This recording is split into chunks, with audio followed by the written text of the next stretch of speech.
우리는 이렇게 TV 드라마를 보고서 그 드라마 속의 그 인물을 통해 울기도 하고 또 웃기도 하고 또 때로 후회하기도 하고 다짐을 하는, 그래서 드라마의 인물처럼 되고 싶은 그런 마음을 들기도 합니다. 이 성경을 본다는 것도 이와 비슷한 것 같습니다. 성경 이야기를 들으면서 성경 인물을 통해서 나를 돌아보고 또 성경 인물을 통해서 나의 신앙을 반추하며 신앙의 성숙을 이루어가는 것이죠. 오늘도 지난주에 이어서 세례 요한의 이야기를 보려고 합니다. 요한의 이야기를 보면서 세례 요한 같은 그 믿음의 충성스러운 삶을 사는 은혜가 또 믿음의 진보가 있기를 기도합니다. 광야에 외치는 한 소리가 있었죠. 그 소리는 온 이스라엘로 퍼져나갔고 사람들은 그 소리에 반응하기를 시작했습니다. 회개하라, 하나님 나라가 가까이 왔다. 사람들은 이 소리를 따라서 세례 요한에게로 왔고 또 자신의 죄를 자복하고 세례 요한에게 세례를 받기 시작했던 것입니다. 오늘 이 소리는 우리가 알고 있듯이 세례 요한입니다. 세례 요한은 당시 이스라엘에게서 가장 주목을 받고 있던 인물이었죠. 매스컴은 연일 세례 요한의 일거수일투족을 보고했고 사람들이 열광적으로 세례 요한을 찾아왔습니다. 세례 요한 때문에 온 이스라엘은 들썩거렸고 만나는 사람마다 세례 요한에 대한 이슈로 화제가 되었죠. 사람들은 세례 요한이 기다려왔던, 이스라엘이 지금껏 기다려왔던 메시아, 즉 이스라엘의 구원자, 해방자일 것이라고 그렇게 여겼습니다. 그도 그럴 만한 것이 말라기 선지자 이후로 세례 요한만큼이나 사람들의 주목과 열망을 이끌어낸 사람이 없었기 때문입니다. 사람들은 세례 요한에게 그만큼의 기대와 희망을 걸었던 것이죠. 만일 이때 세례 요한이 다른 마음을 먹었다면 그 명성, 즉 이름값을 올리기 위해서 기회로 삼을 수도 있었을 것입니다. 여러분, 저를 왕으로 뽑아주십시오. 그러면 이스라엘을 완전히 다른 나라로 제가 바꾸어 보겠습니다. 여러분, 저를 밀어주십시오. 아마 그랬다면 사람들은 당연히 세례 요한을 왕으로 추대했을 것이고 세례 요한을 따랐을 것입니다. 세례 요한은 사람들의 기대와 열망이 일순간의 충동이 아닌 오랜 이스라엘의 역사, 즉 식민지 가운데 있었던 그 울분을 쏟아내고 있는 바람이라는 것을 세례 요한은 잘 알고 있었던 것이죠. 그러나 세례 요한은 사람들의 기대에 찬물을 끼얹는 발언을 하게 되죠. 나는 메시아가 아닙니다. 또 엘리야도 아닙니다. 저는 그저 광야에서 외치는 소리일 뿐입니다. 내 뒤에 오시는 분을 소개하는 소리뿐일 뿐입니다. 그분은 내가 그의 신발끈을 풀기도 감당치 못한 분, 바로 그분을 소개하는 자일 뿐입니다. 라고 자기를 맞추어 얘기했다는 것입니다. 여러분, 나에게 주목하지 마십시오. 여러분이 정말로 주목하고 기대해야 될 분은 바로 내 뒤에 오시는 분이십니다. 이 세례 요한처럼 자신을 뒤로 숨기는 일은 쉬운 일이 아닐 것입니다. 이 사람들은 할 수만 있으면 자신을 어필해서 이름값을 높이고 싶어 하죠. 지금 세상은 더욱 그러합니다. 일단 뜨기를 원하죠. 뜨면 명예가 들어오고 또 돈이 들어오는 것입니다. 그래서 좀 더 자극적이고 화려하고 거창하게 보여서 주목을 이끌어내려고 합니다. 하지만 세례 요한은 사람들의 주목을 기회 삼아서 한몫 잡고자 이용하지 않았던 것입니다. 세례 요한은 뒤에 올 일을 소개하고 길을 여는 자의 사명과 그 정체성을 놓치지 않고 묵묵히 순종했던 것이죠. 자신을 빛나게 하는 것이 아니라 뒤에 오실 일을 빛나게 하는 그 소명을 꿋꿋하게 붙잡았던 것입니다. 세례 요한이 자신을 낮추며 돋보이려게 했었던 뒤에 오실 이가 누구였을까요? 우리는 이미 그가 누구인지 알고 있었지만은 당시 이 1세기 팔레스타인에 또 유대 땅에 살고 있던 사람들은 세례 요한의 이 말을 듣고 뒤에 오실 이가 누구일지 상당히 궁금해했을 것입니다. 세례 요한은 내 뒤에 오실 분이 내가 물로 세례를 주는 그와는 차원이 다른 성령과 불세례를 줄 것이라는 그 기대감을 사람들에게 주었죠. 당시 이스라엘을 다스리고 있었던 왕은 헤롯 왕이었습니다. 헤롯에게는 이복 동생이었던 빌립이 있었습니다. 그 빌립이 아내가 헤로디아라고 오늘 본문에 나오게 되죠. 그런데 이 헤롯 왕은 이 동생 빌립의 아내였던 헤로디아를 연모를 했습니다. 오늘 이 헤로디아라는 여자는 야심이 많은 여자였고 빌립과 그래서 이혼을 하게 되고 헤롯 왕과 결혼을 하게 되었습니다. 이 헤롯 왕도 20년간 같이 살았던 그 아내와 강제로 헤어져서 헤로디아와 결혼을 하게 된 것입니다. 그게 막장 드라마죠. 그런데 이 세례 요한이 이를 가만히 두고 보지 않았던 것입니다. 세례 요한은 이 권력층의 문란한 생활을 거세게 비판을 했습니다. 그래서 이 세례 요한은 헤롯 왕과 헤로디아에게는 눈의 가시 같은 존재였던 것입니다. 그러나 백성들이 이 세례 요한을 지지하고 있었기 때문에 이 헤롯 왕은 이 세례 요한을 함부로 건드릴 수는 없었던 것이죠. 헤롯 왕은 많은 국리 속에서 오늘 19절에 나오듯이 여러 제목을 억지로 덮어 씌워서 결국 이 세례 요한을 옥에 가두어 버리게 되죠. 예나 지금이나 이 권력층이 하는 일은 동일한 것 같습니다. 권력의 비리를 비판하면 권력을 이용해서 이 비판자의 입을 막으려고 하는 것이죠. 감옥에 있는 동안 이 세례 요한은 밖에서 들려오는 소식을 듣게 됩니다. 그것은 뒤에 오리라고 말했더니 그 예수가 사람들에게 복음을 전하고 많은 자들이 예수께 몰려와 그의 말씀을 듣고 또 치유함을 얻는다라는 그 놀라운 소식을 세례 요한이 감옥에서 듣게 되죠. 세례 요한은 이 소식을 들으면서 오실 이의 길을 여는 자신의 사명을 내가 잘 감당하겠다 생각하며 기뻐했었을 것입니다. 이분이 진정한 메시아라면 이 이스라엘 땅 가운데 놀라운 일을 행할 것이라고 그렇게 기대를 했던 것이죠. 그런데 감옥 생활이 계속적으로 진행되지만은 아무 일도 일어나지 않았던 것입니다. 감옥 생활이 하루, 한 달 계속 시간이 지나갈수록 세례 요한 가운데 회의와 실망함이 일어나기 시작했던 것입니다. 만약 예수님이 진짜 메시아라면 이렇게 감옥에 갇혀있는 나를 가만히 두실 리가 없다는 것이었습니다. 얼마 전까지만 해도 세례 요한은 사람들의 주목을 받았고 그러나 자신을 낮추어 겸손하게 살았고 그러나 일순간에 감옥에 갇히게 되는 억울한 지경에 놓여있는 자기를 예수님이 가만히 보고만 있지 않을 것이라고 여겼던 것입니다. 그러나 아무 일이 일어나고 있지 않고 자신은 여전히 옥에서 갇혀 죽을 날을 기다리고 있는 것이죠.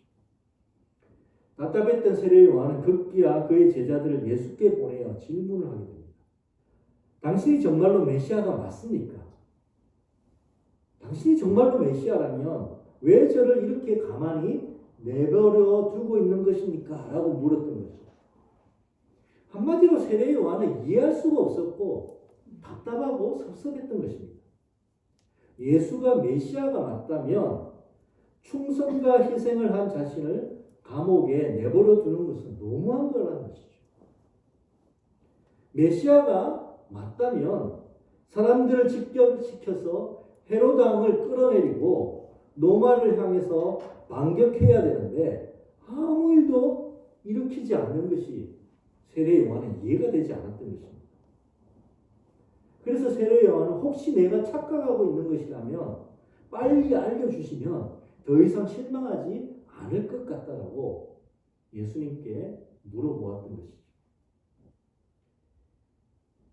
이 감옥에 갇혀 있는 세례 요한의 마음이 10분 이해가 됩니다. 어쩌면 지금 우리가 느끼는 심정이 세례 요한과 크게 다르지 않을 수도 있습니다. 우리는 지금 어떤 이에게는 아니 우리 모두가 하나님과 예수님께 실망하고 있을지도 모르죠. 실망이 너무 오래되어서 이제는 우리 신앙이 그저 무덤덤해졌을 수도 있습니다. 하나님이 너무도 오랫동안 아무것도 하지 않으신 것 같기 때문이죠. 어려움과 고통을 방관하시고 기도에 응답하지 않으시고 침묵하시는 것 같습니다. 왜 하나님은 가장 필요할 때 이렇게 가만히 계시는지 알지 못하겠다는 거죠. 그리고 세상에 왜 이렇게 불의가 많은지, 힘 있는 자들이 아나무인으로 사는 이곳을 왜 이렇게 가만히 내버려 두시는지, 혹 믿음은 착각이 아닐까 회의가 한 번씩 일어나기도 하죠. 오시기라고 약속하고 2000년이 지났지만은 오시지 않은 걸 볼 때 혹 안 오시는 것은 아닐까? 계속 이렇게 믿음을 붙잡는 것은 맹신이 아닐까 생각이 들기도 합니다. 하나님이 한 번이라도 살아계신다라는 그 증거를 보여주면 좋겠습니다. 기도하면 한마디라도 말씀해 주시면 좋겠다는 거죠. 당장은 아니더라도 언젠가 기도에 응답하실 것이라는 그 증거라도 보여주면 좋겠다는 겁니다. 그래야 계속 믿음을 붙잡고 갈 수 있는 것이 아니겠습니까? 당신이 정말로 살아계시니까 계속 이렇게 믿으면 되는 것이니까 어쩌면 세례 요한의 질문은 우리의 질문과 그렇게 다르지 않을 것입니다. 그런데 얼마 있지 않아 세례 요한은 참혹한 죽음을 맞이하게 되죠. 마태복음 14장을 보게 되면 헤로드 왕이 자신의 생일날 잔치를 베풀게 됩니다. 잔치가 무르익을 때 그 헤로디아의 딸이었던 살로메가 그의 아버지 되는 그 헤로드 왕 앞에서 아름다운 춤을 추면서 헤로드 왕을 기쁘게 했던 것이죠. 헤로드 왕은 흥에 빠져서 이 살로메의 그 춤 가운데 살로메에게 약속을 합니다. 소원을 말해봐. 내가 원하는 것은 무엇이든지 들어주겠다라고 한 약속을 하게 되죠. 이 말을 듣고 어린 살로메는 바로 어머니 헤로디아에게서 달려가 헤롯 왕에게 무엇을 달라고 요청해야 되는지 물어보게 됩니다. 그때 헤로디아는 주저함 없이 세례 요한의 목을 달라고 요청하라고 하죠. 헤로디아가 눈에 가시 같은 이 세례 요한을 죄를 제거한 절호의 기회를 놓칠 리가 없었던 것입니다. 이렇게 세례 요한은 어처구니 없이 죽음을 맞이하게 되죠. 말라기 선지자 이후로 400년 만에 나타난 선지자의 결말은 참혹하고 허무한 죽음으로 끝이 나버립니다. 하나님의 사명에 충성했고 끝까지 그 사명을 붙잡았던 세례 요한은 목이 잘려나가는 죽음으로 허무하게 끝이 나버렸던 거죠. 메시아를 증거하고 소개했지만 정작 세례 요한은 메시아로 인한 혜택은커녕 옥에 갇혀 죽는 허무한 결말만 맞게 되었던 것입니다. 우리가 신앙생활하면서 하나님은 살아계시고 반드시 기도에 응답하시며 우리 삶을 성공하게 해주실 것이란 말을 많이 들어왔을 것입니다. 그러나 현실은 생각보다 하나님의 살아계심을 느끼기 힘들고 기도에 응답하시는 그 능력을 경험하기가 쉽지 않은 것을 곧잘 경험해 왔습니다. 기도에 응답받기보다 응답받지 않는 경우를 더 많이 경험했을 수도 있죠. 우리 인류 역사에 수많은 일들이 일어났습니다. 그때마다 개인적으로 공동체적으로 무수한 재앙을 맞았고 경험했죠. 그 중에 그리스도인도 있었고 그들도 그 재앙을 피할 수는 없었던 것입니다. 지금 코로나 상황도 우리가 경험하고 있는 동일한 상황이죠. 그리스도인들은 하나님의 도움을 구했고 하나님의 직접적 개입을 강구했으나 하나님은 침묵하셨고 다른 이들과 다름없이 고난을 겪어가야만 했던 것이죠. 솔직히 보자면 하나님의 인도만큼이나 하나님의 부재, 하나님이 살아계시지 않는 것 같은 경험을 하기도 하고 어쩌면 하나님의 부재와 침묵을 더 많이 경험하고 있는지도 모르겠습니다. 그렇게 하나님을 믿는 것이 때로는 혼란스럽고 이해가 되지 않기도 합니다. 그래서 세례 요한은 물었던 것입니다. 당신이 메시아가 맞는지 맞으면 맞다는 증거를 달라고 말이죠. 그리고 우리도 묻고 있죠.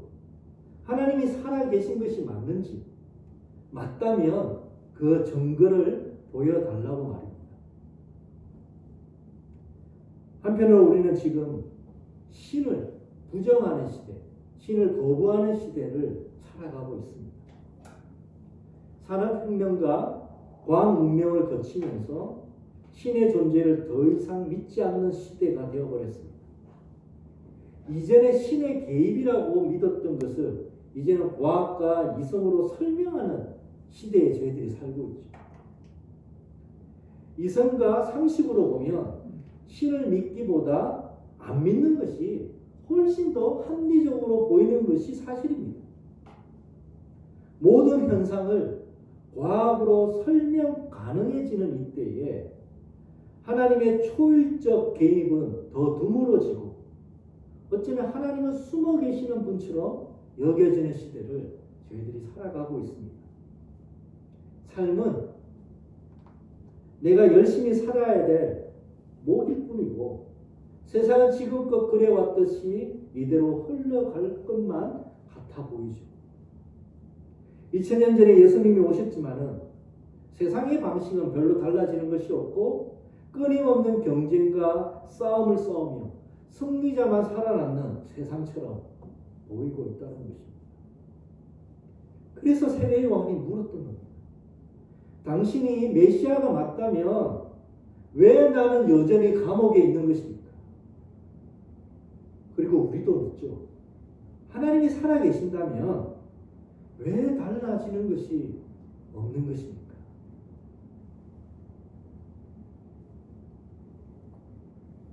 의심과 실망으로 질문하는 세례 요한에게 예수님은 대답하십니다.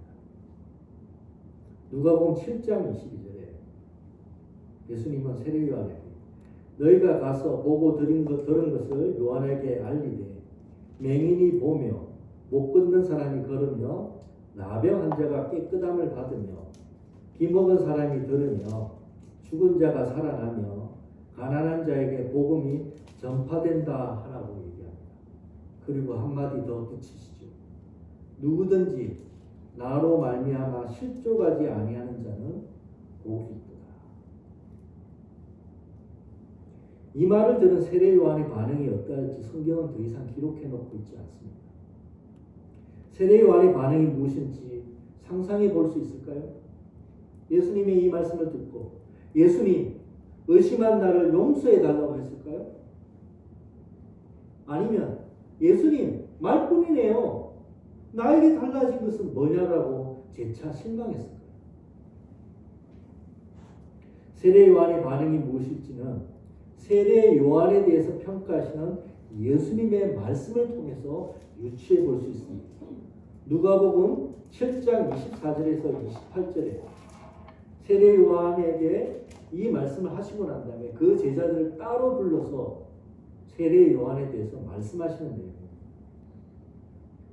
예수님은 세례 요한을 그 어떤 선지자보다 훌륭한 선지자라고 인정하십니다. 그리고 여자가 낳은 자 중에 요한보다 큰 자가 없다라고 요한을 높이 평가하시죠. 예수님은 회의에 쌓여있는 세례 요한에 대해서 실망하지 않으셨습니다.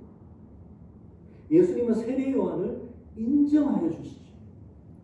세례 요한이 지금껏 어떻게 살아오고 얼마나 충성스러운지를 예수님은 알고 계셨습니다.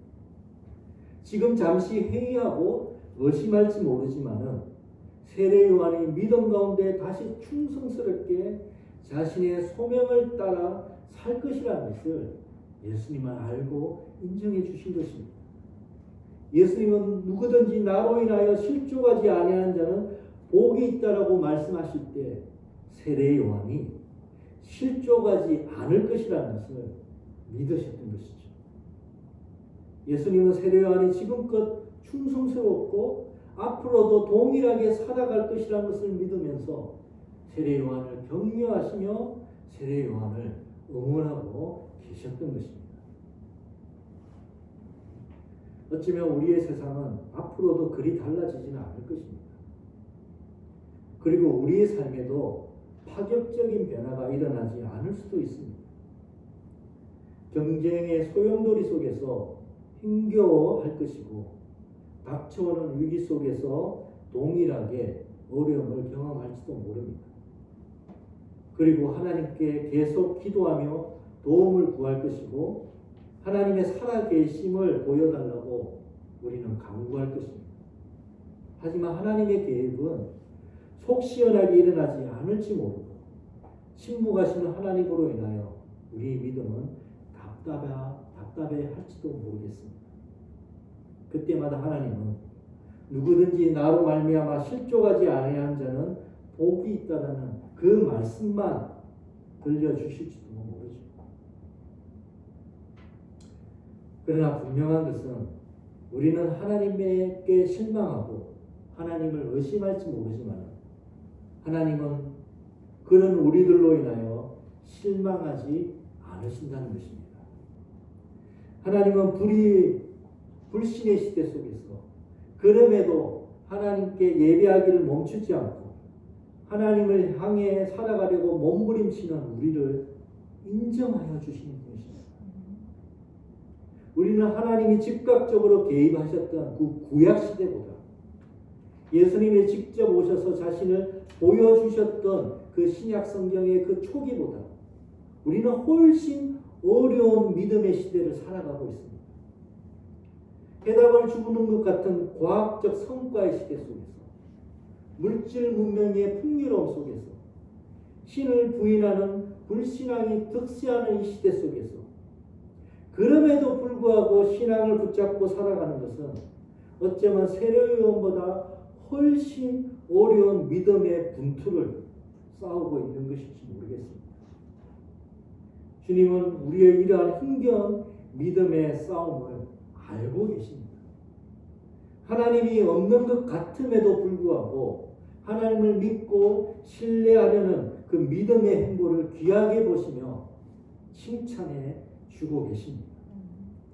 하나님은 성과와 결과보다 충성스럽게 주를 신뢰하고 인내하는 것을 더 귀하게 보고 계시는 것이죠.